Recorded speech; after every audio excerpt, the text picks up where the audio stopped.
Bíbélì kíkà lédè Ìjẹ̀bú pẹ̀lú Olusegun Ladegbuwa.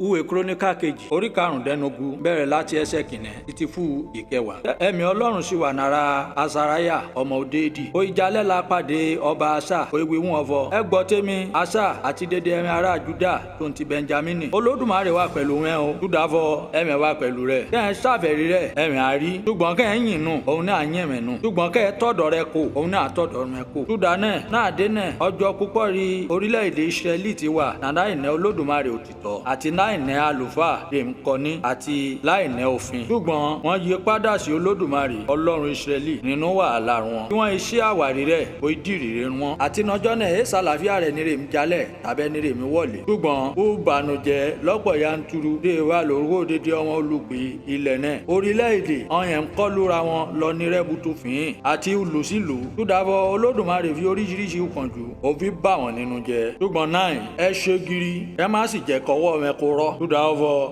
iṣẹ́ mẹ anérè púpọ̀. Náà dé rí ọba aṣáàdẹ́gbọ̀rọ̀ wọ̀nyí àti ọ̀sọ̀tẹ́lẹ̀ Odedi wòlíì. Ó mú ara rẹ̀ le ó ṣe gírí ó kó dédé wọn òjẹ̀gbẹ́ dédé kúrò láti ìlú Juda àti Benjamini àti láti inú ìlú lóun ti jagbá láti òkè Efraimu. Ó tún pẹpẹ Olódùmarè ṣe ìyẹn rè wá níwájú lóró Olódùmarè. Ó kó dédé wọn ará Juda tó ń ti Benjamini jọ àti àwọn àlejò dé nọ́dọ̀rún wọn láti inú Efraimu àti Manase àti láti inú Simoni. Ṣùdàfọ̀ wọn yá nọ́pọ̀ yanturu wá sọ́dọ̀ rẹ̀ láti inú ìlú Israẹli wá. Náà dé wọn dẹ́rì ọ̀fọ̀ Olódùmarè ó ti nọ́dọ̀rún wọn. Báàrún wọn dẹ́kọ̀ ara wọn jọ sí Jerusalemu lé oṣù kẹta lé ọdún kẹẹ̀ẹ́dógún ìjọba Asa. Kí Ọlọ́run ọba Olódùmarè kó bùkún gbígbọ́ àti kíkà ọ̀rọ̀ rẹ̀. Àmín.